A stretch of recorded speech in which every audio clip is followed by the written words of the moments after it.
بسم اللہ الرحمن الرحیم والصلاة والسلام علی رسولہ الکریم وعلی آلہ وصحبہ اجمعین۔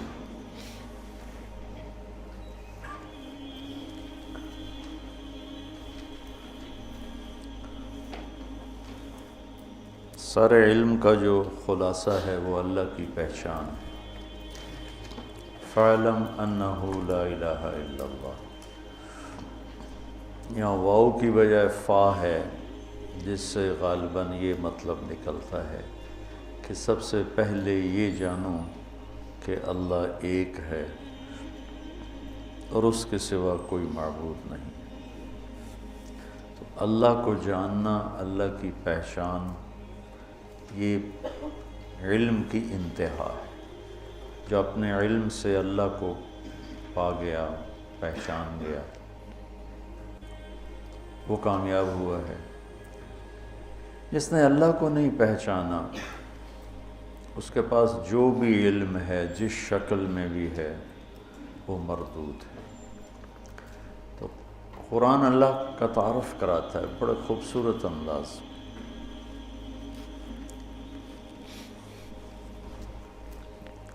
مولانا الیاس صاحب رحمۃ اللہ علیہ جب دعوت کا کام شروع کیا تو اللہ کے تعارف سے بات شروع کی۔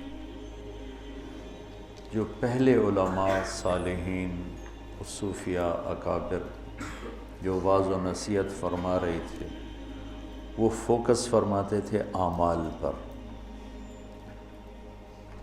مولانا الیاس صاحب رحمۃ اللہ علیہ نے ایک قدم پیچھے سے بات چلائی کہ جس کے لیے عمل کیا جا رہا ہے وہ اللہ ہے، اور اللہ کا تاثر دلوں پر کمزور پڑ چکا ہے۔ تو انہوں نے اللہ کو بولنا شروع کیا، اور ان کی زبان میں لکنت تھی، لا ینطلق لسانی۔ ان کے انتقال کے بعد پھر ان کے صاحبزادے مولانا یوسف صاحب رحمۃ اللہ علیہ نے جو اللہ اللہ کی رٹ لگائی، وہ لوگوں کے دلوں کا رخ اللہ نے اپنی طرف پھیر دیا۔ تو انبیاء کی بھی پہلی محنت جو ہوتی ہے وہ لا الہ الا اللہ ہوتی۔ جب اللہ کا یقین، اللہ کا تعارف مکمل، تو خیر موت تک نہیں ہو سکتا، لیکن اتنا کہ جو دلوں پر اثر انداز ہو جائے، تو پھر آگے احکام، اعمال کا کرنے کی کیفیت تبدیل ہو جاتی۔ حضرت عائشہ رضی اللہ تعالیٰ عنہ کا فرمان ہے، اگر قرآن ایک دم اترتا تو لوگ انکار کر دیتے۔ تو پہلے دلوں کو نرم کرنے والی آیات، توحید، رسالت، آخرت، جنت، جہنم، یہ آیات آئیں، اس سے دل نرم ہوئے۔ تو پھر سورہ بقرہ، آل عمران، نساء، مائدہ، یہ جن میں سارے احکام ہی احکام ہیں، پھر یہ اترنا شروع۔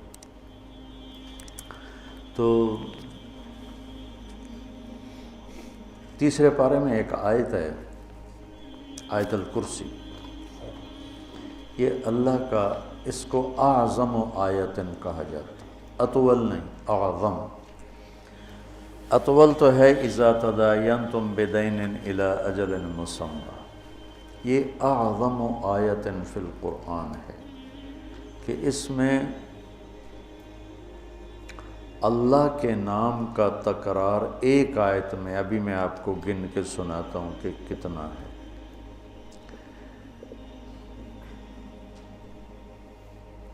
اس کو ایک روایت میں آتا ہے کہ سارے آسمانی کلاموں کا سردار ہے قرآن۔ سارے آسمانی کلام، کتابیں، ان کا سردار ہے قرآن، اور قرآن کی سردار ہے سورہ بقرہ، اور سورہ بقرہ کی سردار ہے آیت الکرسی۔ میں دوبارہ سناتا ہوں۔ ساری آسمانی کتابوں کا سردار ہے قرآن، اور قرآن کی سردار ہے سورہ بقرہ، اور سورہ بقرہ کی سردار ہے آیت الکرسی۔ یہ اعظم آیت اذا تداینتم بدین اطول آیت فمن يعمل مثقال ذرة خيرا يره ومن يعمل مثقال ذرة شرا يره. یہ اخوف آیت ہے، سب سے زیادہ ہیبت ناک خوفناک قرآن کی علماء نے کہا ہے یہ آیت. ذرہ کے برابر نیکی ہے تو دیکھو گے، برائی ہے تو دیکھو گے. اس کو اخوف آیت اور ارجا آیت، سب سے امید والی آیت قرآن میں. یا عبادی الذین اسرفوا علی انفسہم لا تقنطوا من رحمت اللہ ان اللہ یغفر الذنوب جميعا. اس کو ارجا آیت ہے، سب سے امید والی آیت اور سب سے عدل والی آیت. اعدل آیت ان اللہ یأمر بالعدل والاحسان وایتاء ذی القربى وینہی عن الفحشاء والمنکر والبغی یعظکم لعلکم تذکرون. اور اشد آیت علی اہل النار، جہنم والوں پر سب سے خوفناک آیت فذوقوا فلن نزیدکم الا عذابا. فذوقوا فلن نزیدکم الا عذابا، کہ تمہارا عذاب ہمیشہ بڑھتا رہے گا. اور جنت والوں کے لیے سب سے زیادہ خوشخبری والی آیت لہم ما یشاءون فیہا ولدینا مزید. ادھر لن نزیدکم، ادھر مزید، دونوں جگہ ایک ہی مصدر اور ایک ہی مادہ استعمال کیا گیا ہے کہ فلن نزیدکم الا عذابا اور لہم ما یشاءون فیہا. ما یشاءون کی کوئی انتہا نہیں ہے، تو پھر اللہ کہہ رہا ہے کہیں نہ کہیں تمہاری خواہشات تھک جائیں گی، انتہا ہو جائے گی. ولدینا مزید، ہم مزید تمہارے لیے دروازے کھولیں گے. تو آیت الکرسی کو قرآن کی سب سے عظیم آیت کہا جاتا ہے. یہ صرف اللہ کا تعارف ہے. اللہ کتنی دفعہ آ رہا ہے گنتے ہیں؟ اللہ لا الہ الا ہو، 2. الحی، 3. القیوم، 4. الحی اور القیوم میں جو ضمیر ہے وہ 6. لا تاخذہ، ہو ضمیر 7. سنۃ ولا نوم. لہو ما فی السماوات وما فی الارض، لہو کی ضمیر 8. من ذا الذی یشفع عندہ 9. الا باذنہ، ہی ضمیر 10. یعلم کے اندر ضمیر 11. من علمہ 12. الا بما شاء 13. کرسیہ ہو 14. ولا یعودہ 15. حفظ کے اندر ضمیر 16. وہو 17. العلی 18. العظیم 19. ایک چھوٹی سی آیت میں 19 دفعہ، اور اگر العلی العظیم کی 2 ضمیریں نکالیں تو 21. ایک اتنی ساری آیت میں 21 دفعہ اللہ اپنی ذات کو بیان فرما رہا ہے. ہم اللہ کو جانتے ہیں عقلاً، ابھی اللہ کی محبت دل کے تاروں پہ نغمہ بن کے نہیں چھڑی. صرف ہم فقہی، اصطلاحی اور قانونی طور پر اپنے اللہ کو پہچانتے ہیں، اور یہ بھی ایمان کا درجہ ہے، کوئی شک نہیں. لیکن جو ایمان کا درجہ مطلوب ہے، اذا ذکر اللہ وجلت قلوبہم، کہ اللہ کا نام آئے تو دل کی دنیا ہی بدل جائے. چمی گویم مسلمانم بلرزم کہ دانم مشکلات لا الارا. اللہ تعالیٰ اقبال کی قبر روشن کرے. یقین مثل خلیلاتش نشینی، یقین اللہ مستی خود گزینی. سنے تہذیب حاضر کے گرفتار، غلامی سے ہے بدتر بے یقینی. اچھا، اس کو ایک اور طرح ہم دیکھتے ہیں جو کہ قرآن کا حسن ہے، اور قرآن کی کہ جو میں کہتا رہتا ہوں، میں تو نہ وہاں تک پہنچ سکا، تمہیں پہنچا ہوا دیکھنا چاہتا ہوں، اپنے خوابوں کی تعبیر تمہارے اندر ڈھونڈتا ہوں کہ تم قرآن کی خوبصورتی کو نکالو، لوگوں کے سامنے لاؤ کہ کیسا حسین کلام ہے، کیسا خوبصورت کلام ہے۔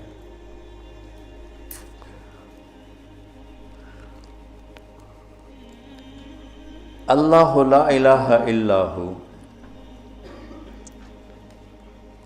اللہ اپنا تعارف کروا رہا ہے۔ الحی القیوم، ہمیشہ زندہ، ہمیشہ قائم۔ لا تأخذہ سنۃ ولا نوم، لا ینأس ولا ینام تو نہیں کہا، چونکہ وہ طاقتور مفہوم لا ینام میں نہیں پیدا ہوتا۔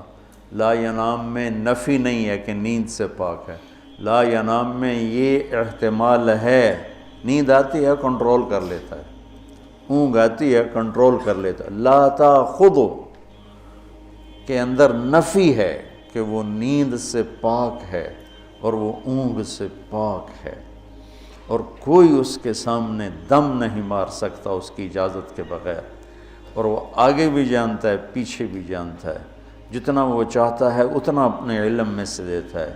اس کی کرسی نے زمین آسمان کو گھیرے میں لیا ہوا ہے، اس سب کو کی حفاظت اس کو تھکاتی نہیں، اور وہ بلند ہے، عظیم ہے۔ ٹھیک ہو؟ اب ذرا ان جملوں میں آپ غور کریں کہ یہ آپس میں جڑے ہوئے کیسے ہیں۔ الحیش القیوم، یہ آخری جملہ العلیج العظیم، یہ دونوں آپس میں جڑے ہوئے ہیں۔ الحی القیوم، العلیج العظیم، غور کرنا۔ لا تأخذہ سنۃ ولا نوم، لا یعودہ حفظہما، یہ آپس میں جڑے ہوئے ہیں، ایک مفہوم دے رہے ہیں۔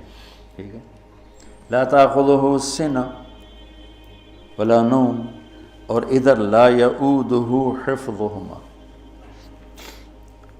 کچھ سمجھ میں ابھی آ رہا ہے کہ نہیں؟ جوڑ سمجھ میں آ رہا ہے؟ لہو ما فی السماوات وما فی الارض، یہ جڑا ہوا ہے وسع کرسیہ السماوات والارض، کہ دونوں ایک مفہوم دے رہے ہیں۔ زمین اس کی، آسمان اس کا، اس کے تخت نے زمین آسمان کو گھیرے میں لیا ہوا ہے۔ تو یہ اوپر والا جملہ اور یہ جملہ آپس میں جڑے ہو کہ نہیں جڑے ہیں؟ اچھا، من ذا الذی یشفع عندہ الا بإذنہ ولا یحیطون بشیء من علمہ الا بما شاء، یہ دونوں آپس میں جڑے ہوئے ہیں۔ ٹھیک ہے، اچھا یہ ایسا جوڑ کیسے بٹھا دیا اللہ تعالیٰ نے؟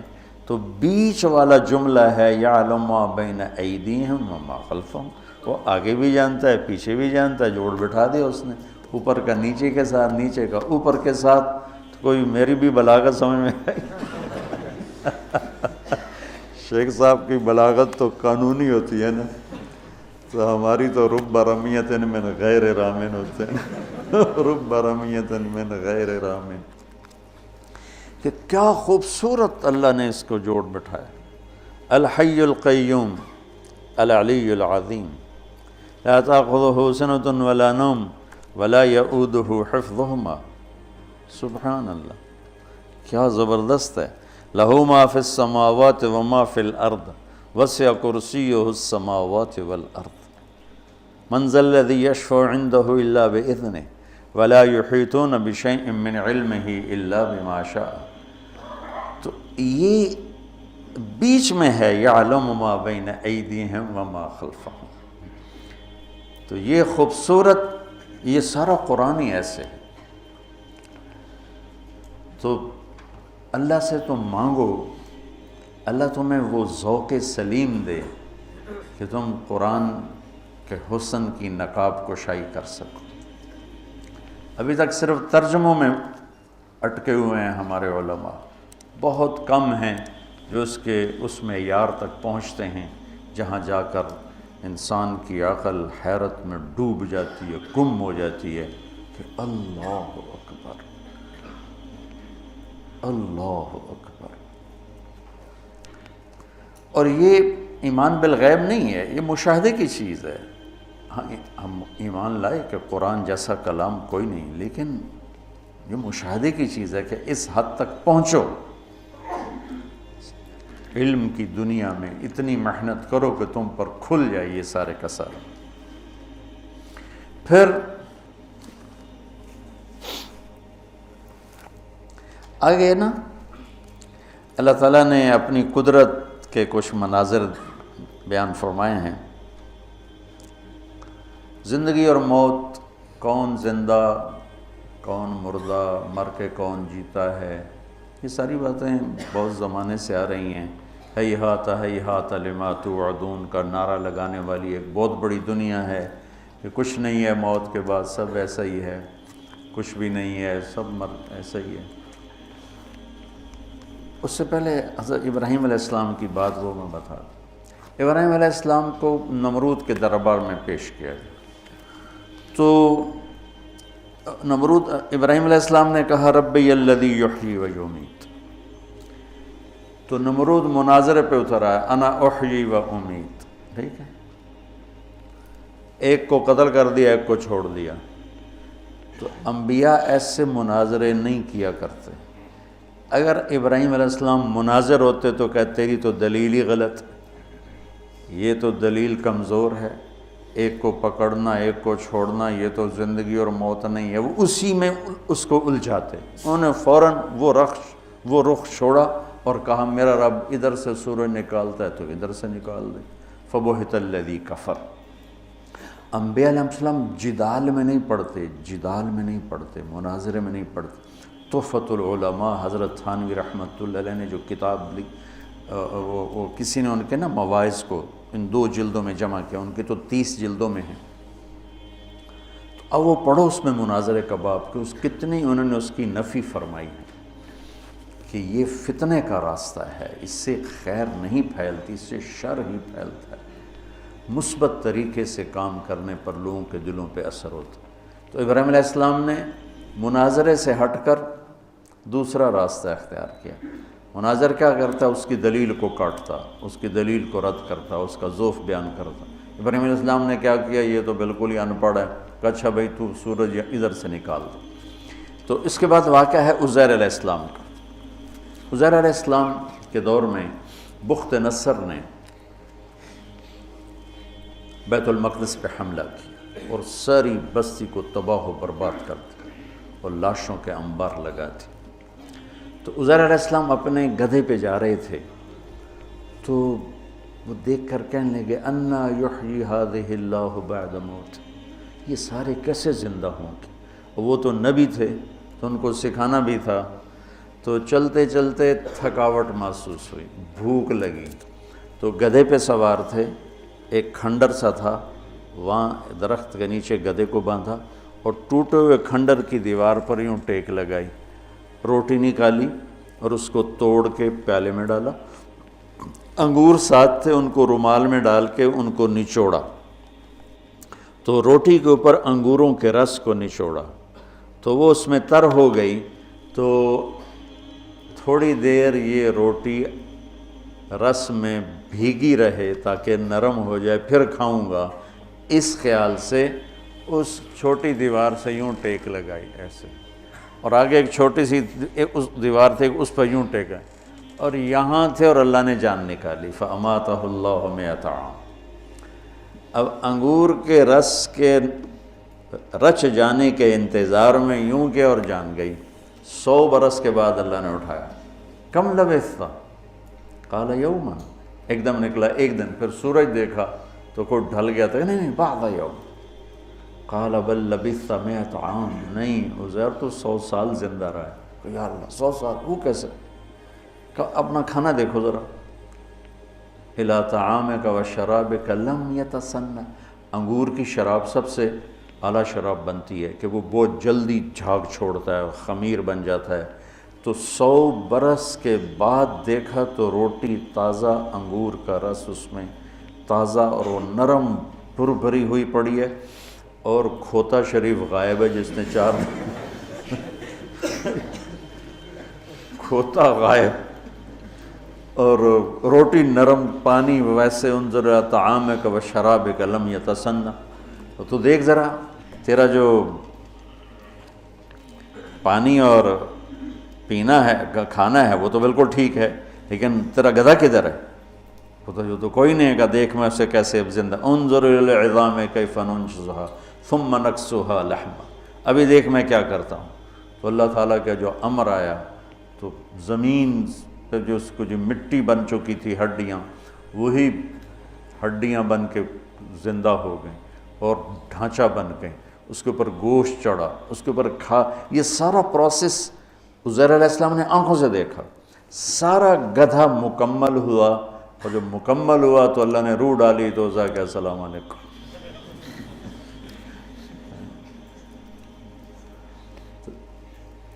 پھر تیسرا واقعہ اللہ تعالیٰ نے ابراہیم علیہ السلام کا سنایا کہ یا اللہ تو مردے زندہ کیسے کرے گا؟ قال اولم تؤمن قال بلا ولکن لیطمئن قلبی، اطمینان قلب کے لیے چاہتا ہوں. کہ فخذ اربعة من الطیر وصرهن الیک ثم اجعل على كل جبل منهن جزءا ثم ادعهن سیاتینک سعیا.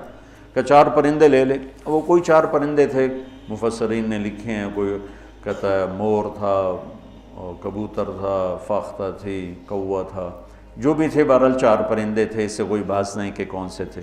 ان کو اپنے سے مانوس کر لیا، پھر اس کے بعد ان کو کاٹا اور ان کے کیما کر کے بوٹیاں ملا دی، اور ایک حصہ یہاں، ایک یہاں، ایک یہاں، ایک یہاں.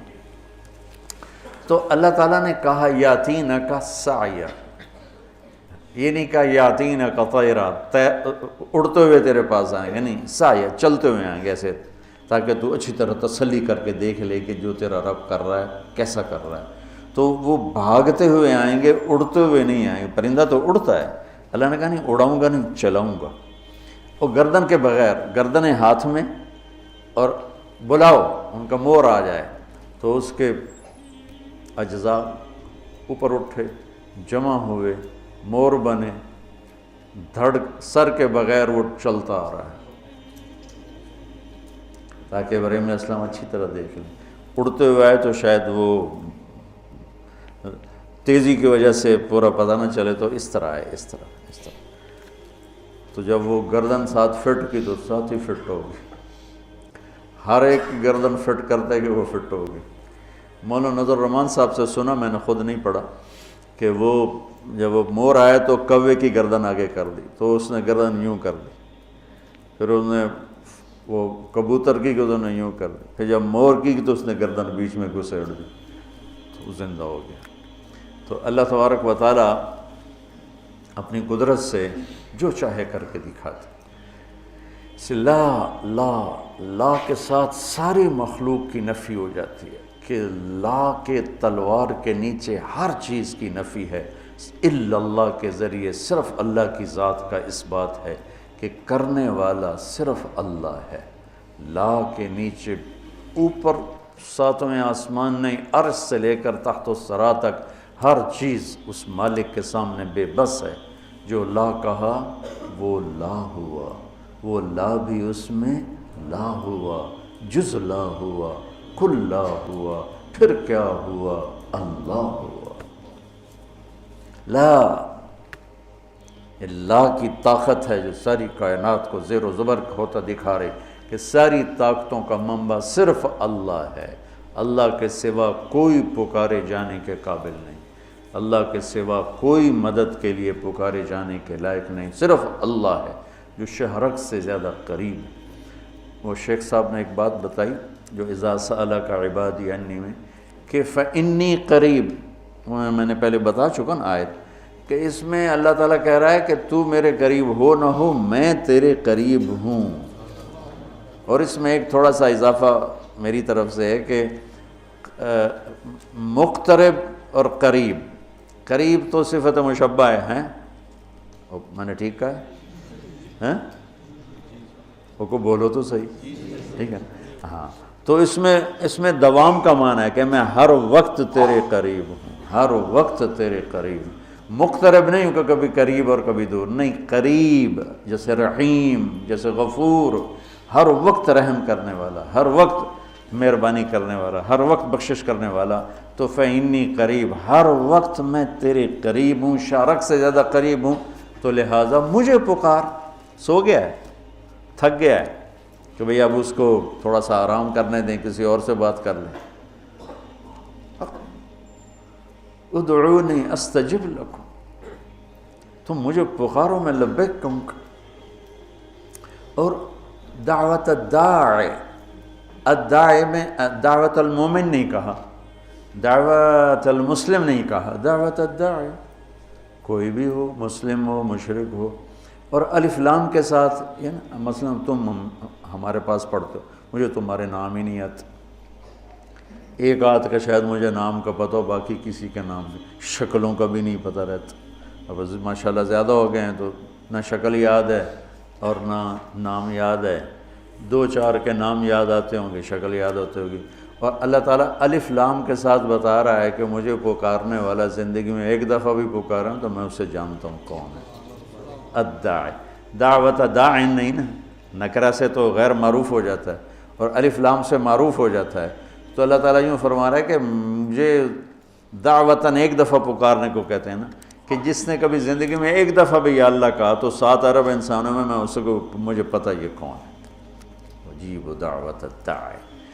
تو پکارے جانے کے قابل صرف ایک ہستی ہے اور اس کا نام ہے اللہ، باقی سب اسی کے محتاج ہیں، اسی سے لیتے ہیں، اسی کے آگے جھکتے ہیں۔ پھر اللہ تعالیٰ نے ترغیب دی ہے مال خرچ کرنے کی۔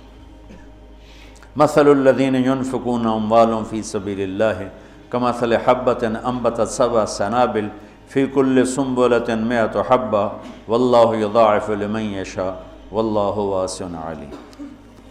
یہاں ہے سنابل، اور یوسف علیہ السلام کے قصے میں ہے انی ارا 7 سنبلات خضر و اخری یابسات۔ تو وہاں چونکہ صرف ہیں ہی 7 تو اس کے لحاظ سے چھوٹی جمع کو کیا کہتے ہیں؟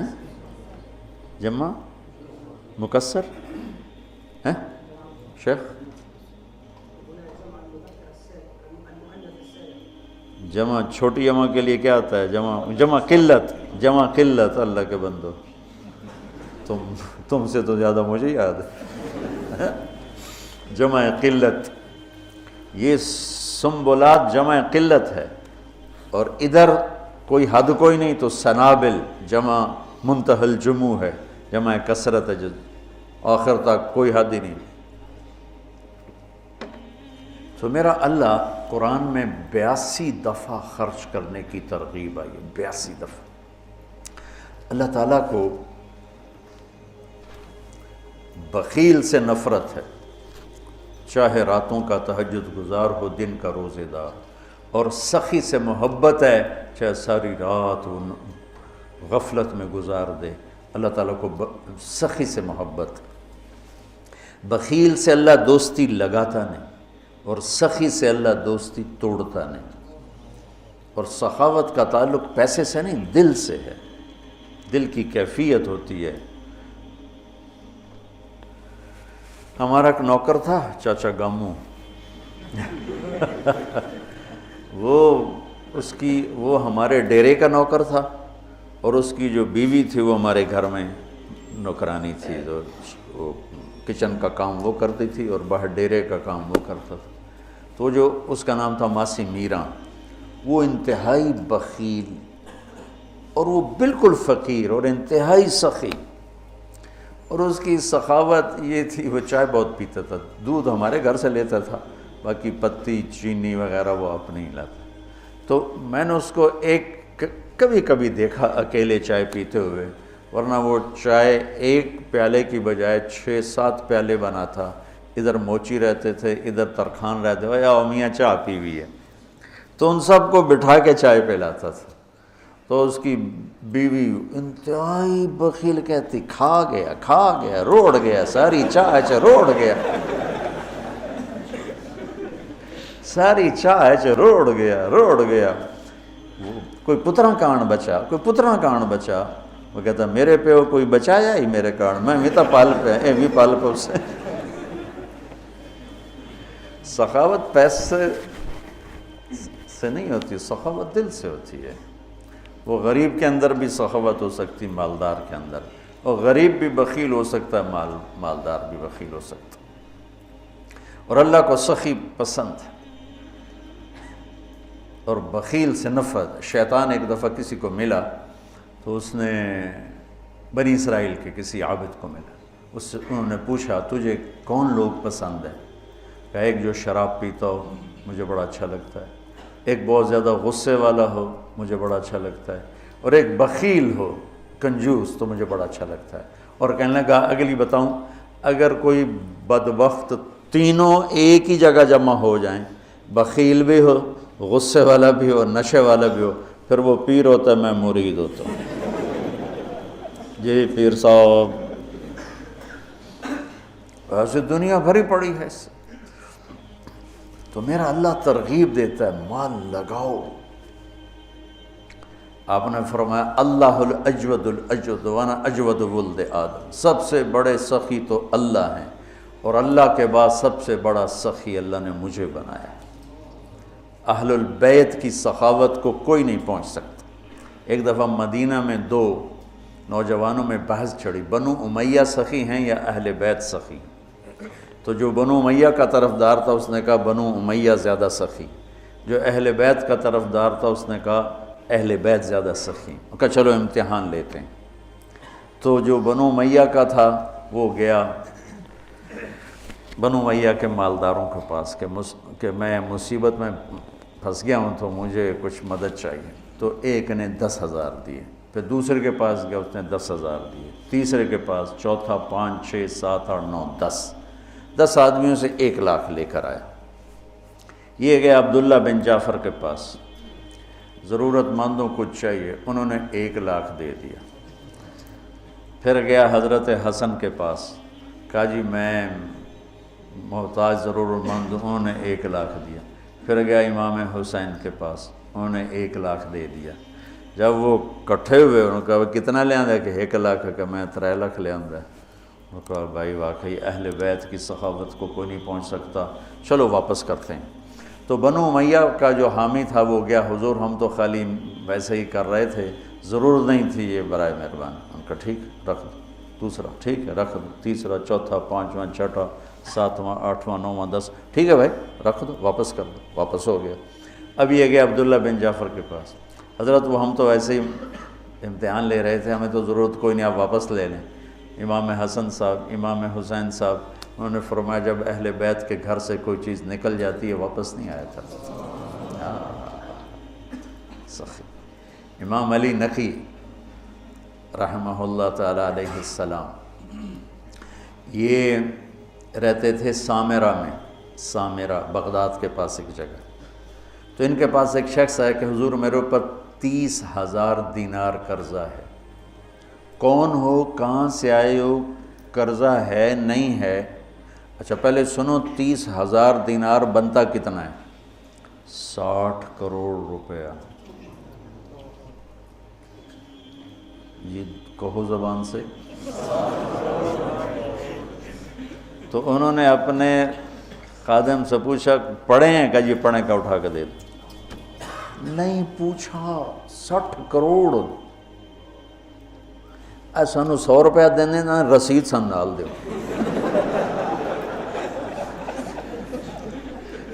100 روپیہ مدرسے چندہ دینے، رسید تے دے وے جی، اور ساڑی تے رسید 100 روپیہ دی تو اسی چندہ سن۔ یقین مانو اگر آپ اہل البیت کے قصے سخاوت کے پڑھو، آپ یقین نہیں آتا کہ 60 کروڑ روپیہ ایک سائل کو دے دیا۔ ایک دفعہ سامرہ سے باہر کسی گاؤں میں گئے ہوئے تھے ملاقات کے لیے، تو ایک آدمی ان کو ڈھونڈتے ڈھونڈتے کوفے سے چلا وہاں پہنچ گیا۔ کہا حضرت 10,000 درہم کا مقروض ہوں اور کوفے سے چلا ہوں، یہاں تک پہنچا ہوں، کہیں سے کام نہیں بنا، آپ کے سوا میرا کوئی کام نہیں بنا سکتا۔ اچھا، ان دنوں ان کے پاس کچھ بھی نہیں تھا۔ فرمانے لگے بھائی میرے پاس تو کچھ ہے نہیں۔ کہا نہیں جی میں نے تو آپ سے ہی لینا ہے، جہاں سے بھی کر کے دو مجھے کر کے دو۔ تو کہنے لگے اچھا ٹھیک، نوکر سے کاغذ قلم لاؤ۔ کاغذ قلم لائے، اس پہ تحریر لکھی کہ میں نے اس صاحب کے 10,000 درہم دینے ہیں اور اپنے سائن کے علی نقی۔ کہا یہ لے جا، میں 3 دن بعد واپس جاؤں گا شہر، تو جب مجلس گرم ہونا تھا آ جانا اور یہ پرچہ دکھا کے میری خوب بےزتی کرنا کہ تو پیسے لکھے ہوئے یار، تو مکر گیا اور دیتا نہیں ہے اور ٹال مٹول کرتا ہے، ٹکا کے میری بےزتی۔ انہوں نے یہ کام میں نہیں کرتا۔ کہا پھر پیسے نہیں ملیں گے، کرنا پڑے گا۔ انہوں نے کہا چلو ٹھیک ہے جی، آپ کہتے ہیں تو میں کر دوں گا۔ تو 3 دن بعد یہ تشریف لے گئے سامرہ۔ تو شام کے وقت لوگ جو شہر کے معزز تھے وہ، اور اس زمانہ تھا متوکل کا، تو متوکل کے درباریوں میں سے 2 وہاں آئے، تشریف لائے ہوئے تھے، بیٹھے ہوئے تھے۔ تو یہ بدو پہنچ گیا، اور اس نے وہ تو آپ نے امام صاحب نے خود ہی کہہ دیا تھا تم نے اوپر چڑھائی کرنی، انہیں آتے ہی چڑھائی کر دی۔ اور وہ کہ بھائی ٹھیک ہے یار میں تیرے دینے ہیں پر ابھی میرے پاس ہے نہیں، میں دے دوں گا۔ نہیں نہیں نہیں، اب پہلے اتنی دیر کر دی ہے، ایسے جھوٹے وعدے کرتے ہیں آپ، اب کیسے کرتے ہیں آپ؟ وہ آگے منتیں کر رہے ہیں اور سارے مجمع کا رنگ فق ہو رہا ہے۔ تو کہا اچھا بھائی مجھے 3 دن کی مہلت دے دے، میں تیرا سارا قرضہ چکا دوں۔ کہا ٹھیک ہے، 3 دن کے بعد چوتھا نہیں ہونا چاہیے۔ کہا نہیں بالکل نہیں ہوگا۔ وہ جو متوکل کے درباری تھے نا، انہوں نے جا کے متوکل کو بتایا کہ امام صاحب کے ساتھ ہوا یہ قصہ۔ اچھا، انہوں نے فوراً خزانچی کو کہا کہ 30,000 درہم ابھی حضرت کے گھر پہنچا دو۔ وہ 30,000 درہم پہنچے اور اس کو بلوا لیا، ابھی لے جا۔ کہا جی میری تو 10,000 ضرورت ہے۔ نہیں ہمارے گھر سے جو چیز آتی ہے وہ آگے جانے کے لیے آتی ہے، لے جا۔ کہا حضرت میری ضرورت صرف 10,000 ہے، مجھے اوپر والے نہیں چاہیے۔ کہا تجھے چاہیے، پیسہ بھی ایسی چیز ہے کہ نہیں چاہیے، چل سارا لے جا۔ یہ سخاوت۔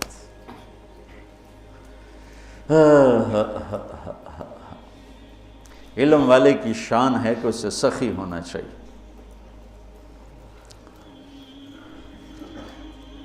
حضرت عمر رضی اللہ عنہ کی دعا سنو، اللہم انی شدید فلینی وبخیل فسخنی۔ یہ تو توازن کہتے بخیل فسخنی، ورنہ ان حضرات کی سخاوت کو کون پہنچ سکتا ہے، لیکن یہ میں حضرت عمر کی دعا آپ کو بتا رہا ہوں۔ تو اللہ کو سخاوت پسند ہے۔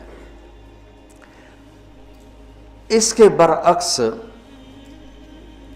معاشرے کو تباہ کرنے والی چیز سود ہے۔ تو سود کو اللہ نے اتنا حرام قرار دیا کہ اعلان جنگ کر دیا۔ شرک بڑا گناہ ہے یا سود؟ جی شرک بڑا گناہ ہے، کیونکہ اللہ کہتا ہے ان اللہ لا یغفر ان یشرک بہ، میں شرک معاف نہیں کروں، باقی جس کو چاہوں معاف کر دوں۔ تو شرک کے خلاف تو نہیں کہتا اعلان جنگ ہے، سود کے خلاف کہتا ہے میرا اعلان جنگ ہے۔ سود شرک سے چھوٹا گناہ ہے لیکن اعلان جنگ ہے، اور صرف اپنا نہیں کہا، میں اور میرا رسول دونوں تمہارے خلاف اعلان جنگ کریں۔ کہ سود لوگوں کے چولہے بجھا دیتا ہے، اور سود حرص و ہوس پیدا کرتا ہے، انسانوں کو درندہ بنا دیتا ہے، اور معاشرہ تباہ و برباد ہو جاتا ہے، اور پیسہ چند ہاتھوں میں سمٹ کے رہ جاتا ہے۔ تو 2 گناہ ایسے ہیں جن پر اللہ نے فَجَزَاؤُهُ جَهَنَّمُ خَالِدًا فِيهَا، حالانکہ ایمان والے کے لیے ہمیشہ کی جہنم نہیں ہے، نکل آئے گا کسی نہ کسی دن، لیکن قتل اور سود پر اللہ نے کہا جزاؤ جہنم خالداً فیہا، کہ جو سود نہیں جو قتل کر رہا ہے اس کی جزا جہنم ہے اور یہ ہمیشہ جلے گا، اور سود کھانے والے کے لیے فرمایا کہ یہ جہنم میں ہمیشہ جلے گا۔ اور سب سے بدترین شکل آپ نے سود کھانے والوں کی دیکھی کہ جب آپ معراج میں گئے تو آپ نے دیکھا کچھ لوگ ہیں جن کے پیٹ ہیں جیسے بڑے بڑے گنبد، اس پیٹ کے اندر سانپ چل رہے ہیں جو ان کو اندر سے کاٹ رہے ہیں، اور ان کی چیخ و پکار ہے۔ آپ نے پوچھا یہ کون لوگ ہیں؟ کہا یہ سود کھانے والے۔ ایک تو بینک سود پہ پیسہ دیتے ہیں، سود پر، اور ایک عام لوگ بھی اب سود پہ پیسہ دیتے ہیں۔ میں لکی مروت گیا تو مجھے ایک شکایت یہ بھی ملی کہ یہاں حد سے زیادہ لوگ سود پہ پیسہ دیتے ہیں، بغیر قرض حسنہ کوئی دیتا ہی نہیں ہے، جب بھی دیں گے سود پر دیں گے۔ اور اللہ اس کے رسول سے اعلان جنگ قبول ہے چند ٹکے کے پیچھے، چونکہ اسلام سخاوت کا درس دیتا ہے، اسلام فیاضی کا درس دیتا ہے، سبق دیتا ہے، تو اور سخاوت سے معاشرہ خوبصورت ہو جاتا ہے، محبوب ہو جاتا ہے۔ ایک دفعہ عبداللہ بن جعفر اور حسنین کریمین علیہم السلام یہ مکہ سے مدینہ آ رہے تھے، راستے میں بھوک لگی تو ایک بابا اور بڑھیا کا خیمہ، تو کہنے لگے ہم ہاشمی لوگ ہیں، کچھ کھانے کو مل جائے گا؟ اس نے کہا بیٹھیں، تشریف رکھیں۔ تو ایک بکری کھڑی تو اس نے گرا دی، تو انہوں نے پوچھا آپ کے پاس کچھ اور بھی ہے؟ کہا بس یہی ہے۔ کہا تو آپ اس کو ہمارے لیے ذبح کر رہے ہیں تو خود کیسے گزارا ہوگا؟ تو وہ کہنے لگا مہمان تو بھوکا نہیں جائے گا، میرا گزارا آپ پہ اللہ کرے گا۔ تو انہوں نے وہاں کھانا کھایا اور کہا کہ جب مدینے آؤ تو ہم سے مل لینا۔ اب ایک ہی بکری تھی، وہ ذبح ہو گئی، تو وہ بھوک نے تنگ کیا، تو بابے نے کہا بڑھیا سے کہ اب چلیں مدینے، شاید وہ لوگ مل جائیں تو کچھ ان سے ہماری مدد ہو جائے۔ چلو گئے،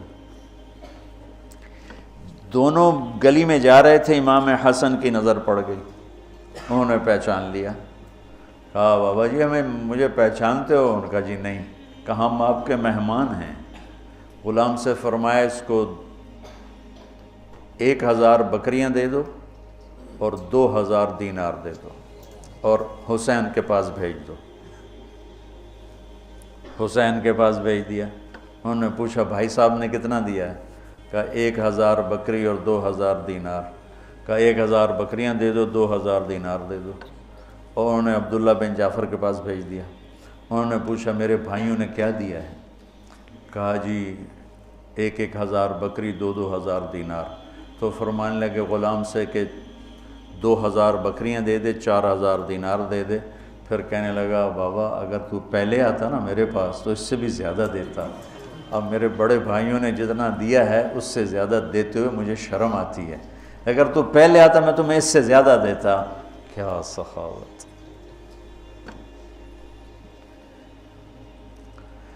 تو سود اس لیے اللہ نے حرام کیا کہ زندگی کی رونق کو چھین لیتا ہے اور انسان کو یہ درندہ بنا دیتا ہے، وحشی بنا دیتا ہے۔ شکر ہے مطلب اب ایک سود پہ لینا، پیسہ لینا، اس سے کاروبار کرنا، تو اگر کاروبار صحیح ہے تو سود دینے کا گناہ موجود ہے۔ بہرحال یہ مفتی صحیح بتائیں گے، میں مسئلہ تو نہیں بتاتا۔ اگر میں کپڑا کے کاروبار کر رہا ہوں، یہ کاروبار کی میری کمائی حلال ہوگی، سود دینا میرا حرام ہوگا، لیکن جو سود لے رہا ہے اس کا تو سارے کا سارا غلاظت اور گندگی ہے، تو نجاست ہے۔ اور جو اعلان جنگ ہے وہ بھی سود لینے والے کے خلاف اعلان جنگ ہے۔ تیار ہو جاتا لوگوں کے مجبوریوں سے فائدہ اٹھاتے ہو، ہمارا تمہارے خلاف اعلان جنگ ہے۔ اور اللہ تعالیٰ کو سخی پسند ہے، سخاوت پسند۔ 3 آدمی اکٹھے ہوئے، چلو یار امتحان لیں، عبداللہ بن جعفر کا، عروبۃ الاوسی کا اور قیس بن سعد کا۔ تو وہ گیا عبداللہ بن جعفر کے پاس، کہا جی میں مسافر ہوں، کوئی میری مدد کر دیں۔ تو گھوڑے پہ سوار ہو رہے تھے تو پیچھے ہٹ گئے، کہنے لگے یہ گھوڑا بھی لے جائے، اس میں 4000 دینار ہیں،